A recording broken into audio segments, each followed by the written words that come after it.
송영은 권사님께서 성경 봉독해 주시겠습니다.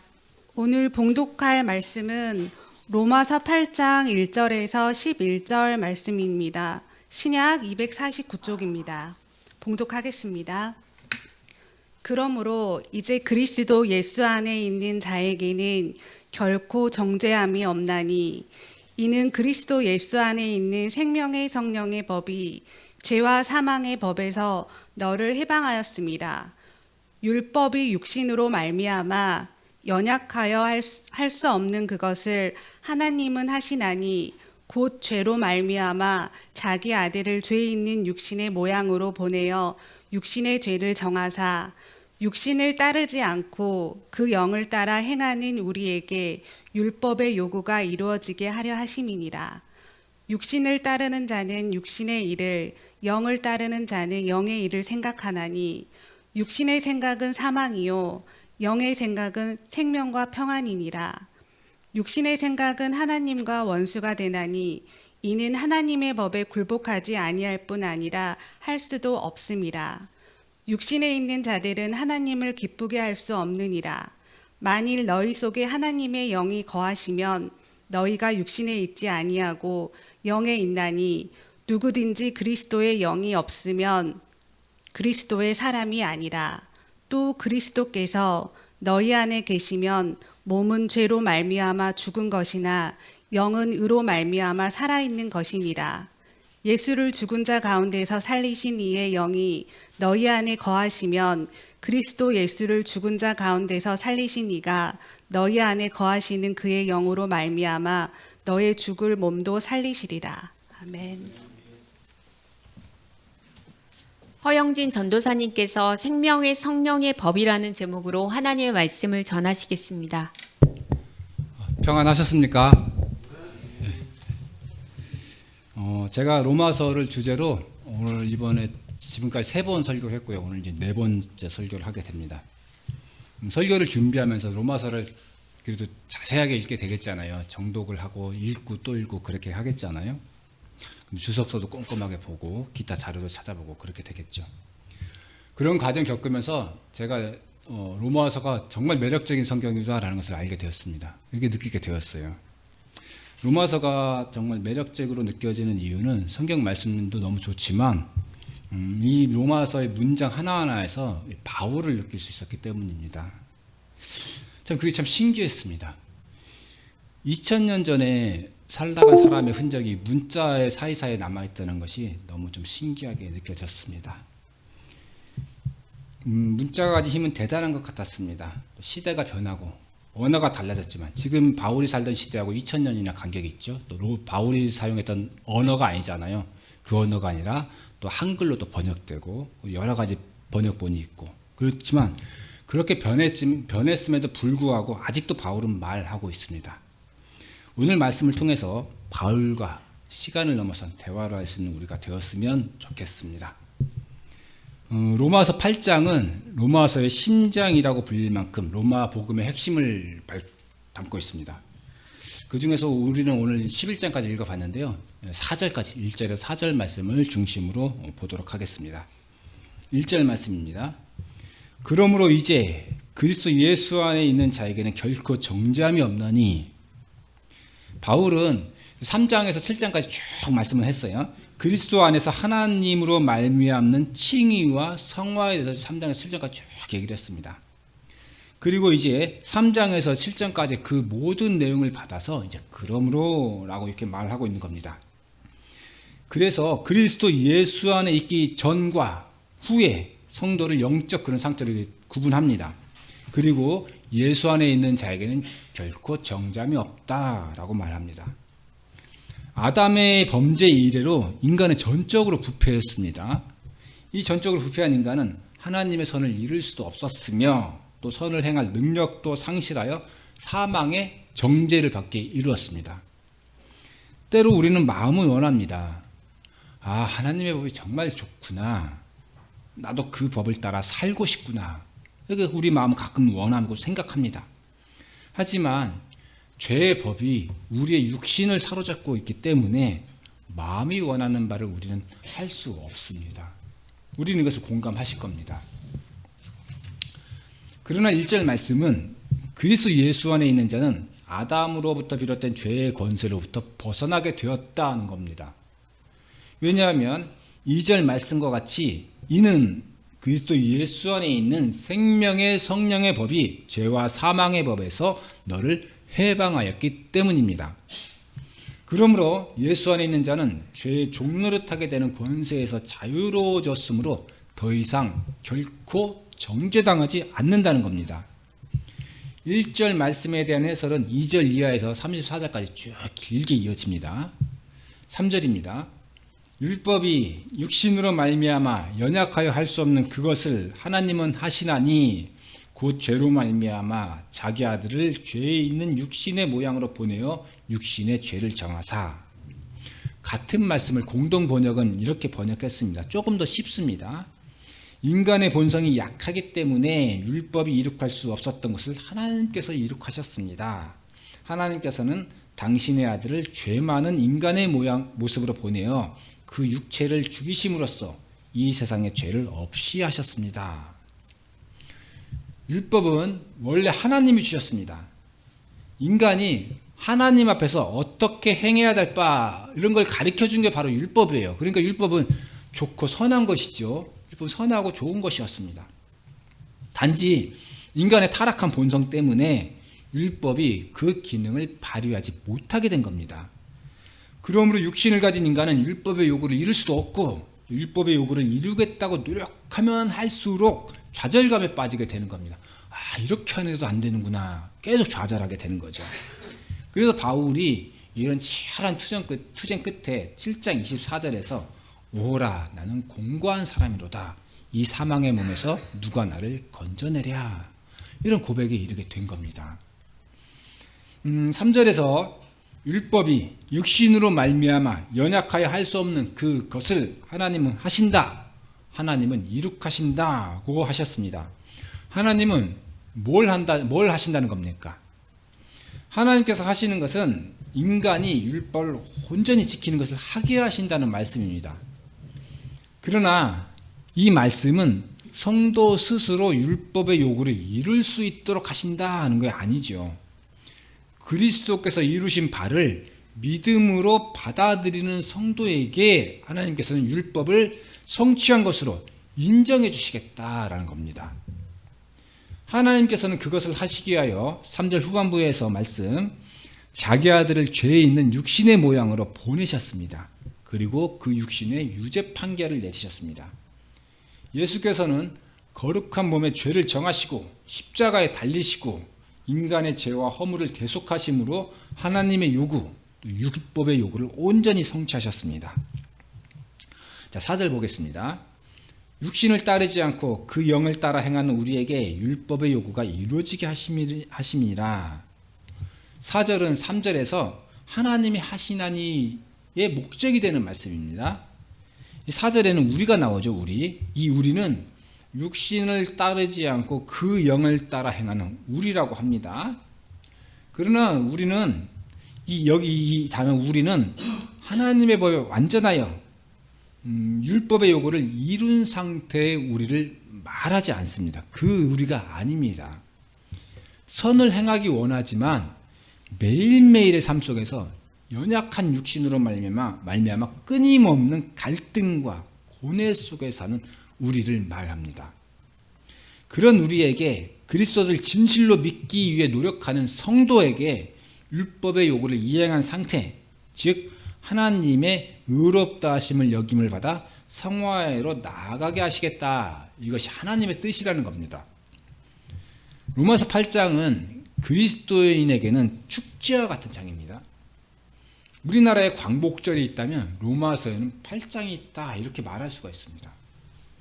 로마서 8장은 우리에게 광복절을 맞는 그런 기쁨과 같은 장입니다. 하나님에 대한 불순종과 적대심이 극복된 자유, 그 기쁜 마음이 8장의 주요 정서입니다.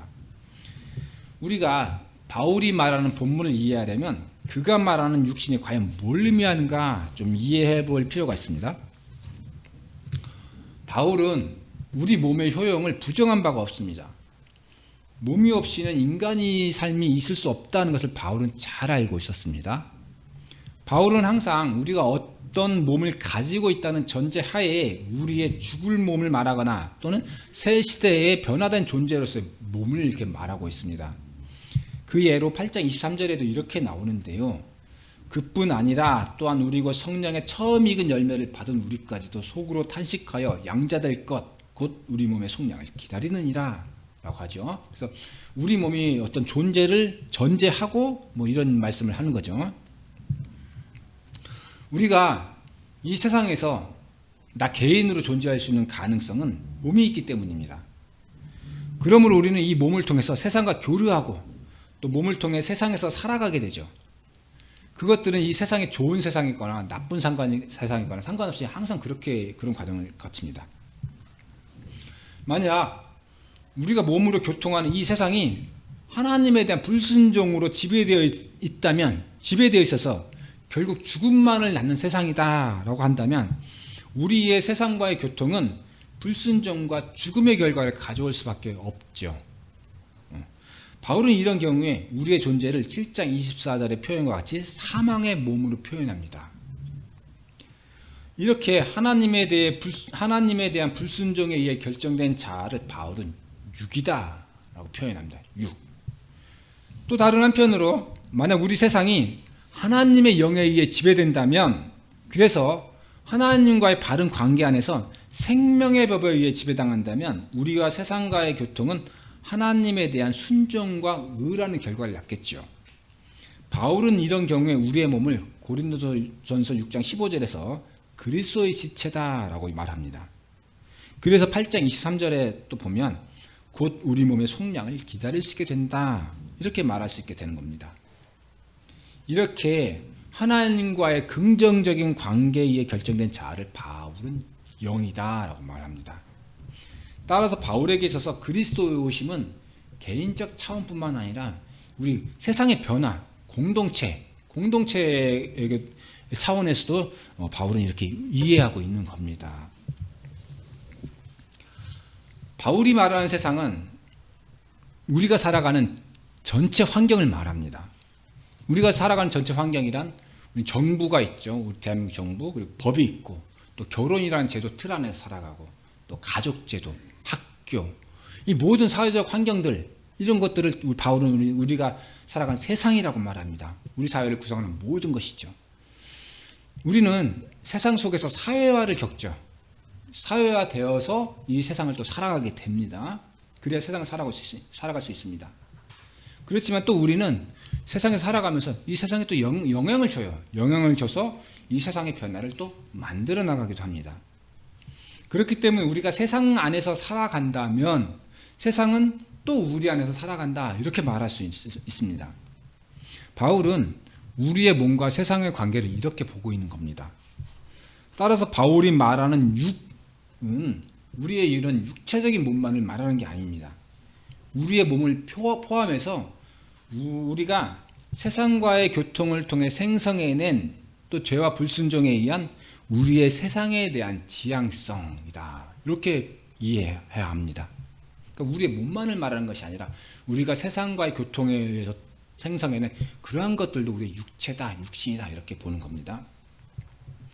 또 바울이 말하는 영의 의미는 예언서에서 이해한 성령의 임재의 의미를 바울은 그대로 받아들이고 있는데요. 에스겔서 11장 19절을 하나 소개하면 내가 그들에게 한 마음을 주고 그 속에 새 영을 주며 그 몸에서 돌 같은 마음을 제거하고 살처럼 부드러운 마음을 주어 이렇게 말씀이 있는데요. 에스겔서 말씀에서 하나님과 그의 백성 간에 맺어진 새 언약의 현실을 묘사할 때 새 영이다, 새 영이라는 개념을 갖다 쓰고 있습니다. 에스겔서에서 하나님의 새 영이 의미하는 것은 방금 소개한 11장 19절 거기서 하나님의 계명을 진정한 신뢰와 순종으로 지킬 수 있게 되었다는 것을 의미합니다. 바울도 이것을 로마서에서 똑같이 적용해서 사용합니다. 그래서 하나님의 영이 임하시면 그들이 율법을 지키는 것을 가능하게 하실 것이다 라는 겁니다.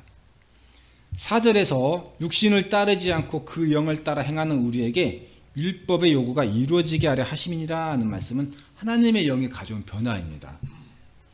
죄 안에 갇혀 있었기 때문에 전에는 도저히 할 수 없었던 것을 하나님의 영이 율법의 의로운 요구를 지킬 수 있게 해주고 있습니다. 하나님의 영은 2절에서 죄에게 종로를 타는 율법으로부터 성도들을 해방시키십니다. 그 결과로 1절에서 죄는 더 이상 하나님의 영에 의해 사는 사람들을 정죄하지 못하게 되었습니다. 왜냐하면 그리스도 안에서 죄의 능력은 깨뜨려졌기 때문입니다. 하나님의 영이 죄의 능력을 깨뜨렸을 때 우리에게는 새로운 세상, 새로운 삶이 기다려지고 가능해집니다. 그것이 우리 아까 봤던 11절 말씀인데요. 예수를 죽은 자 가운데서 살리신 이의 영이 너희 안에 거하시면 그리스도 예수를 죽은 자 가운데 살리신 이가 너희 안에 거하시는 그의 영으로 말미암아 너희 죽을 몸도 살리시리라. 이렇게 말씀하시고, 그래서 11절에서는 그 성령이 계시는 곳에 새 시대, 새 생명이 있다라고 말하는 겁니다. 그래서 11절의 이 약속은 10절에서 이미 확신이 되고 있는데요. 10절의 말씀을 또 잠깐 보면, 곧 또 그리스도께서 너희 안에 계시면 몸은 죄로 말미암아 죽은 것이나 영은 의로 말미암아 살아있는 것이니라. 이렇게 이미 우리에게 확신을 주고 있습니다. 우리가 지금은 비록 불순종과 죽음이 만연한 세상에 살아가고 있지만 성령의 임재는 우리에게 새 생명의 확신을 주신다는 겁니다. 우리의 존재는 사회적인 관계 속에서 규정된다고 했습니다. 내가 누구냐라고 누가 나에게 묻는다면 그러한 질문은 당연히 사회적인 관계 속에서 규정될 수밖에 없습니다. 나를 어떻게 사회적으로 바라보고 있는가, 그런 답변에 의해서 나라는 사람이 형성되는 거죠. 그래서 나는 남자인가 여자인가, 나이는 몇 살인가, 나는 결혼했나 안 했나, 또 직업은 뭐지, 재산은 얼마나 했지, 저 사람이 한 달에 얼마나 벌까, 뭐 이런 질문에 답하다 보면, 이런 질문 답을 쭉 이어가다 보면 나라는 한 사람이 사회적으로 딱 그려지는 겁니다. 사회적으로 규정되는 몽타주가 그려지는 겁니다. 그러나 이것도 일정하지 않죠. 내가 누구인가는 내가 속한 사회가 달라지면 또 변하죠. 나라는 존재는 변하지 않지만 한국에서 그려지는 나와 미국 사회에서 그려지는 나는 달라지겠죠. 만약에 내가 한국 사회에서는 주류 사회고 상당히 건실한 사람이다라고 이렇게 여겨 평가받을지라도 미국에 가면 한국에서 온 이민자, 소수자, 그리고 뭐 별로 신용도도 별로 높지 않은 사람, 이렇게 그려질 가능성도 많겠죠. 우리 성도의 삶 역시 이 사회에 의해 규정될 수 있습니다. 육에 속한 사람으로 살아가는지 영에 속한 사람으로 살아가는지가 이 사회에 의해서 우리에게 강제되어질 수가 있다는 겁니다. 우리가 세상을 만들어가기도 하지만 우리가 교통하는 세상이 우리의 정체성을 규정하기도 하기 때문입니다. 이 사회가 부정직하고 불법이 만연해서 또 하나님에 대한 불순종과 죄악에 물들어 있다면 그 세상과 교통하는 나와 그 교통을 통하여 생성되는 가치관이 하나님의 뜻에 합당할 리 없기 때문입니다. 우리가 우리 자신의 행복을 위해서, 구원을 위해서 개인적인 경건과 기도 또 예배에 열심히 참여해야 합니다. 하지만 개인의 행복과 구원은 사회적인 차원에서도 그 당부가 결정되는 경우가 많이 있는 것 같습니다. 따라서 우리 그리스도인은 하나님 나라 확장이라는 큰 목표를 위해서 뿐만이 아니라 개인의 행복과 구원을 위해서라도 이 사회가 건전하게 유지될 수 있도록 노력해야 할 책무가 있다고 말할 수 있습니다. 예수 안에 생명의 성령의 법이 있다고 했습니다. 그 생명의 성령의 법이 죄와 사망의 법에서 우리를 해방하였습니다. 하나님께서 생명의 성령의 법으로 죄와 사망의 법에서 우리를 해방시키신 것은 세상을 창조하시거나 죽은 자를 살리는 것과 이런 것과 같은 정도의 의미가 있는 일입니다. 그런 일이기 때문에 그 아들을 죄 있는 육신의 모양으로 보내어서 육신의 죄를 지워서 죽이신 겁니다. 그러므로 우리는 우리의 인생의 목표를 육신의 이익을 쫓는 일에 두어서는 안 됩니다. 비록 우리의 매일매일의 삶은 연약한 육신으로 인하여 끝없는 갈등과 고뇌의 삶을 살겠지만 성도는 영의 원리를 쫓아 살기를 또 그러하기를 매일매일 소망하고 또 그 일을 이루어 가야만 합니다. 그런 우리를 보시고 하나님께서는 우리를 불쌍히 여기셔서 의롭다 여김을 받게 해 주실 것입니다. 같이 기도하겠습니다. 하나님 아버지, 저희의 삶에 함께해 주셔서 매일매일의 삶에서 성화로 나아가게 하옵소서. 저희의 인격이나 욕망이나 아직은 너무나 의롭지 못한 것이 많이 있지만 우리 주님의 은혜를 힘입어 하나님의 법을 따라 살아가는 은혜를 멈추지 않도록 하여 주옵소서. 그리하여 우리가 주님 부활하시는 그때에 주님의 승리에 참여할 수 있게 하옵소서. 예수님의 이름으로 기도드렸습니다.